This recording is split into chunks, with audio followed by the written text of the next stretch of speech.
Yesterday, we were talking about Buddham Sharanam Gacchami.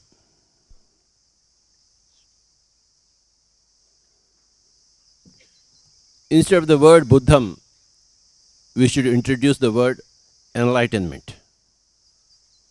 Buddham is the old age word, enlightenment is the new age word. So everybody say, enlightenment Sharanam Gacchami. Understand? So we are seeking enlightenment. And yesterday we also have come to know that there are three enlightenments. One is enlightenment before enlightenment. Second is enlightenment proper. Third is enlightenment after enlightenment. Now let us know a little more about these three departments. What is enlightenment before enlightenment? When Gautama Buddha left his palace, was he enlightened or not? When he left his palace. Yeah. But after 5.5 years, then we came to know that under the Bodhi tree, then he got his enlightenment. So what was that enlightenment which made him go from the palace in search of truth? That is enlightenment before enlightenment.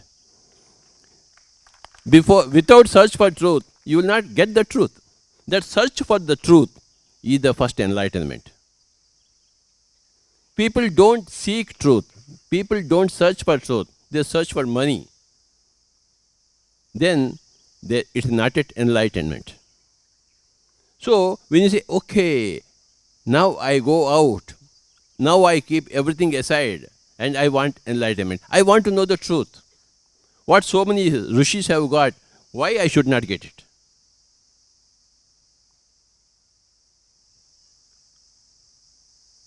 If a Buddha is enlightened, Mahavir is enlightened, Jesus is enlightened, okay, I also want to become enlightened. I don't know what is that enlightenment, but I want to become enlightened.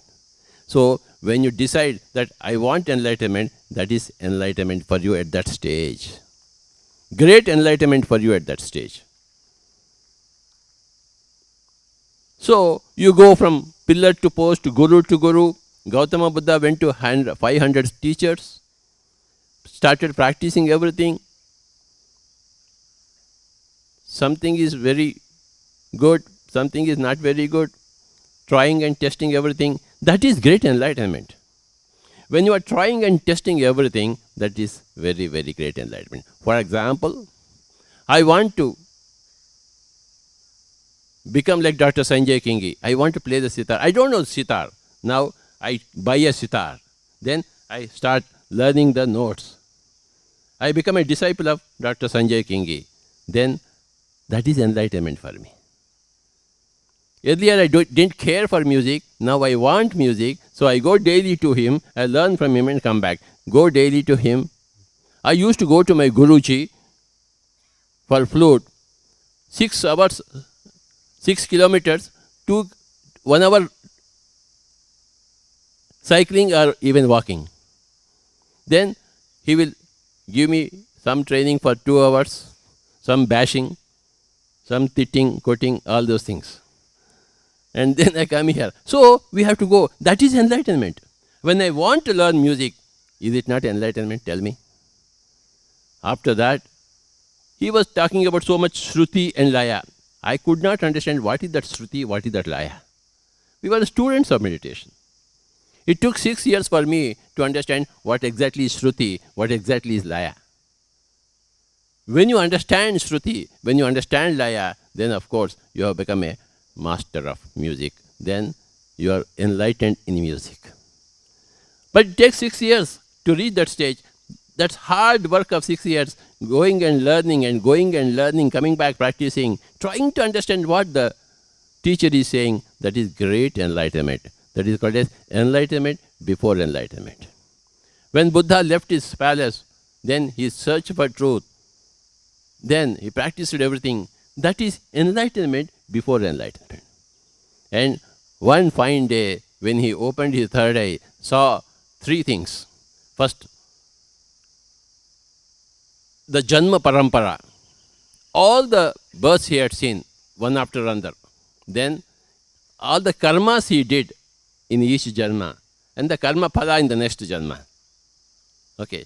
Finally, he got the Ashtanga Marga, how to go out of the dukkha cycle. So all those things he got in one night.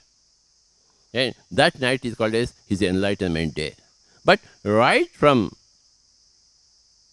when he went out of the palace, the questions began. That is the phase of enlightenment before enlightenment. If there is no enlightenment before enlightenment, you cannot get enlightenment. It's a long process. The first phase of enlightenment before enlightenment is a long process, pretty long process. That is the disciplehood. So the first enlightenment before enlightenment is called the disciplehood, the disciple state. That is great enlightenment. Then finally, suddenly you understand, you come out of the physical body and you see that you are not the physical body. This is what I wanted to know. Okay, I am outside the physical body. The physical body is doing meditation like this. I am outside and seeing the physical body. Then that is enlightenment proper. I am not this body, I am that, which is seeing this. So when you keep on doing meditation, someday, suddenly, the astral body comes out and you see the physical body. That is enlightenment proper. But that is not the end. Then the new world opens of enlightenment after enlightenment. So, then you do meditation in the astral body, then you come out in the causal body. Then you do meditation in the causal body, you come out of the causal body, go into the extra causal body. All that phase is called as enlightenment after enlightenment.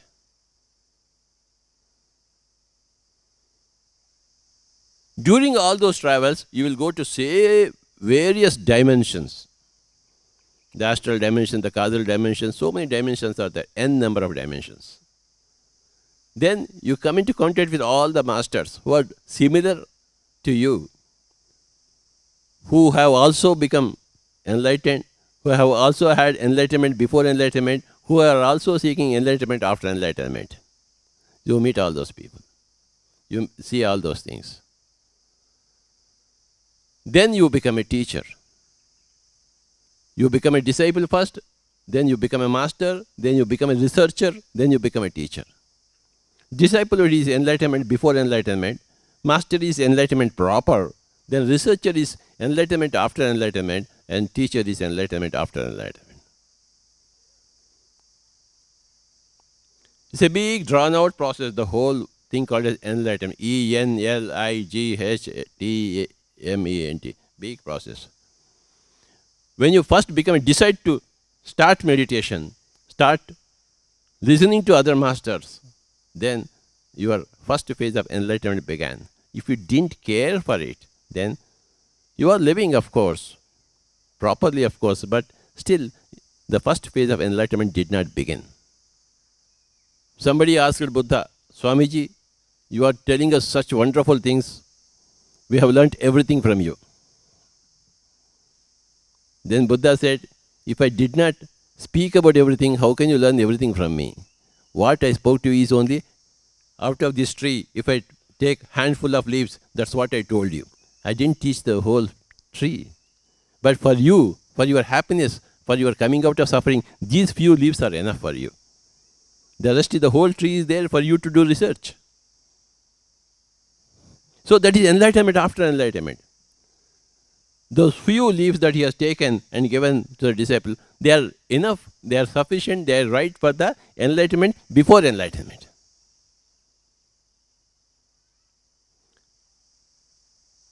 Once you become enlightened, you seek enlightenment after enlightenment.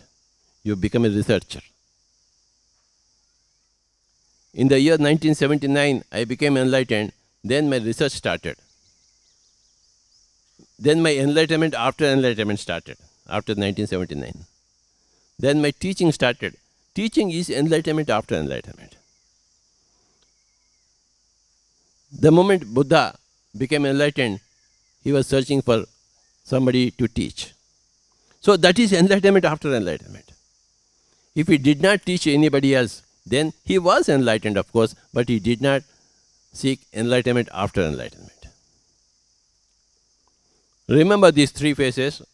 Disciplehood is enlightenment before enlightenment. Realization is enlightenment proper. Then researching and teaching after you have realized, that is enlightenment after enlightenment.